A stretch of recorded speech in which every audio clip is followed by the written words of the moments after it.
Mechanical keyboards need modding, or at least that's what most people say, and that scares away a lot of newcomers to the keyboard hobby. But in the past year, keyboards have been actively improving to the point where it raises the question, do you really need to mod your keyboard in 2024, or can you just buy one that's going to be perfect right out of the box? So is modding still a required activity going into the keyboard hobby, or is it just an optional part of it? Let's find out. This video started when I received a message from Epomaker asking me to review their brand new TH80 Pro V2 keyboard.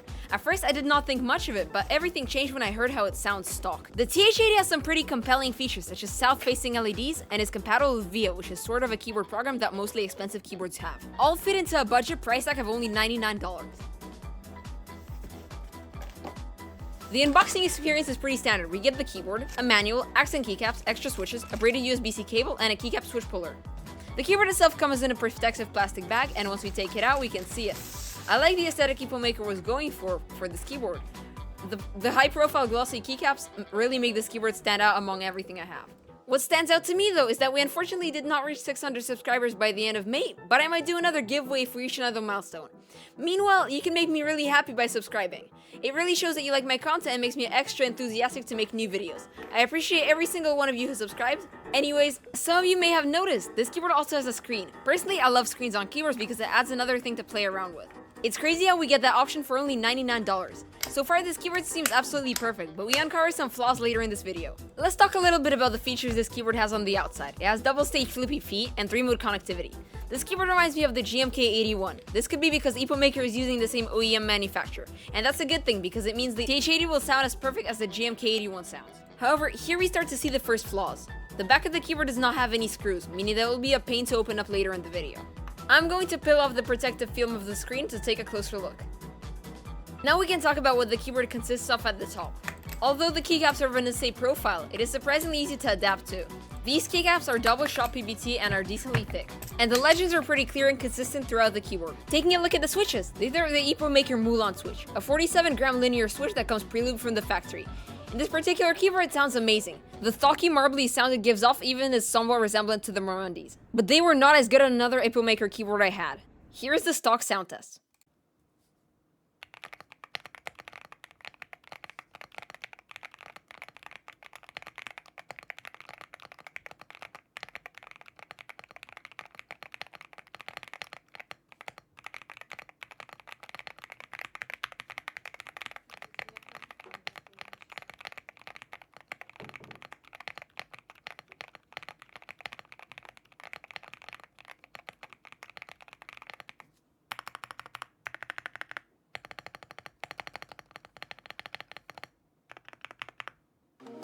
Now we can start the disassembly. It would be a long and painful process because the keyboard does not have any screws. This would probably be the biggest drawback since it's very hard to apply any sort of mods to the keyboard. Not that you can anyways, but still. When I disassemble the board, I can say why the modding does not really work on it. As you may hear in the final sound test, there's barely any difference after the mods were applied. I think it's because of all the foams inside the keyboard along with the plastic housing. All of that pretty much blocks out any sound from the keyboard. Therefore, slightly modifying the acoustic just isn't enough and gets cancelled by all of the foams. Now let's take a look at the internals. We get a plastic top housing and a little magnetic badge. We also get a plate PCB assembly. The plate is PC by the way. And finally, a company did it. They used pour-on gaskets. Big thumbs up for that. Then there's a little piece of case foam and a very big silicone case dampener. To try and modify this keyboard, I will attempt the tape mod, since it more often than not gives a drastic difference. This would also be a good test to see how possible it is to change the sound of this keyboard. I will now answer the question with the purpose of this video, whether you still need to mod your keyboard. In older keyboards, mods are still necessary to give an enjoyable difference. However, with newer keyboards such as Newfie Gem 80, Epomaker TH80 Pro V2, and others, it is not as required. This keyboard, for example, it really isn't affected by mods, and I would not recommend it to enthusiasts looking to spice up their experience.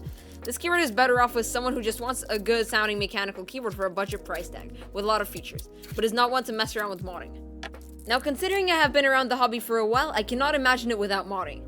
To me, it is still something to look forward to in keyboards, and I do not always enjoy keyboards with no modding flexibility. If you're skeptical about getting into the mechanical keyboard hobby because of modding, don't be, because it's not as hard as you think. To everyone else who doesn't want to mod, this keyboard might be it. Once everything is done, I can start to reassemble the keyboard and try not to forget the foam.